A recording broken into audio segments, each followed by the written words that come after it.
नमस्कार, स्वागत आपका। मैं हूं संतोष कुमार पार्थ। इस वक्त हमारे साथ बातचीत करने के लिए मौजूद हैं डॉक्टर राजीव नयन सर हैं, जो कि हिंदी विकास मंच के अध्यक्ष हैं। इनसे हम जानेंगे कि बिहार के राजनीतिक गलियारों में चर्चाएं जोर शोर के साथ हो रही है कि जदयू आरजेडी के साथ कई पार्टियां विलय होगी। इस पर क्या आपका कथन है? ये सुगबुगाहट चल रही है और जैसा कि मीडिया रिपोर्ट्स में आ रहा है कि पुराने जनता दल के जो भी बिखरे हुए सूत्र हैं उसको एकजुट करने की कवायद चल रही है। तो संतोष भाई, आपने अपने चैनल के माध्यम से पूछा है कि इसका परिप्रेक्ष्य आगे चलकर क्या होगा।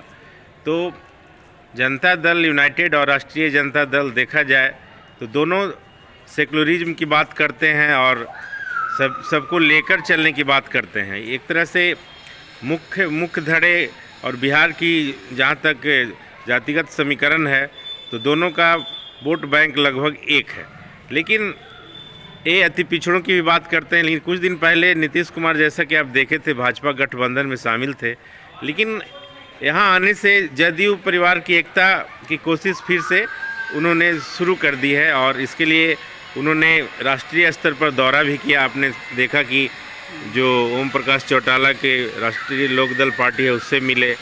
उन्होंने समाजवादी पार्टी से भी तालमेल के लिए उत्तर प्रदेश में अखिलेश यादव से मुलाकात की। इसी तरह आप उड़ीसा में देखें तो वहाँ बीजू जनता दल है। तो ये बार बार गठबंधन टूटना और जुटना आरजेडी का लगा रहा है। इसी करते करते 15 साल आरजेडी का, 17 साल जदयू का हो चुका है बिहार में। कभी बीजेपी और जदयू का गठबंधन, कभी आरजेडी के साथ जदयू का गठबंधन। हाँ, देखिए, तो ये राजनीति आजकल जो सिद्धांत था लोहिया और जयप्रकाश का, वो सही मायने में उनके जो शागिर्द थे, उनके जो चेले थे, सही मायने में उन्होंने ही चकनाचूर किया है। आज की राजनीति में कोई दल और कोई आदर्श रहा ही नहीं है। सब अवसर और मौके की तलाश में रहते हैं और भारतीय संविधान में भी ऐसा शायद अभी तक कोई नियम नहीं है कि हम प्री पोल अलायंस जो बना के लड़ते हैं और उसको फिर मैंडेट का उल्लंघन कर हम किसी दूसरे दल से जाकर मिल जाते हैं। तो आज जो आप सुन रहे हैं कि जनता दल परिवार एक हो रहा है, तो कहीं ना कहीं इसमें नीतीश कुमार कमज़ोर हुए हैं। आज उनकी संख्या जो 90 तक रहती थी, 85 तक रहती थी, घट कर आकर वो 45 पर सिमट गए हैं।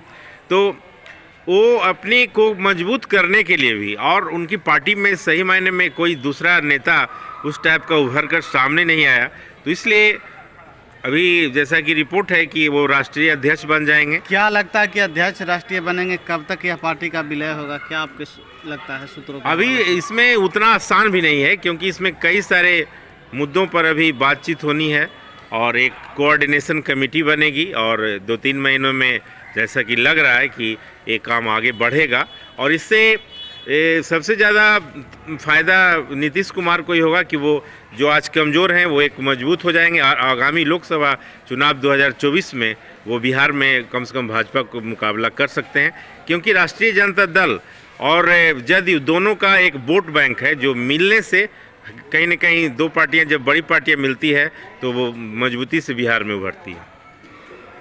बिहार के माननीय मुख्यमंत्री नीतीश कुमार कहा जाता है कि गृह जिला नालंदा है, और नालंदा में क्या इसका असर देखने को मिलेगा?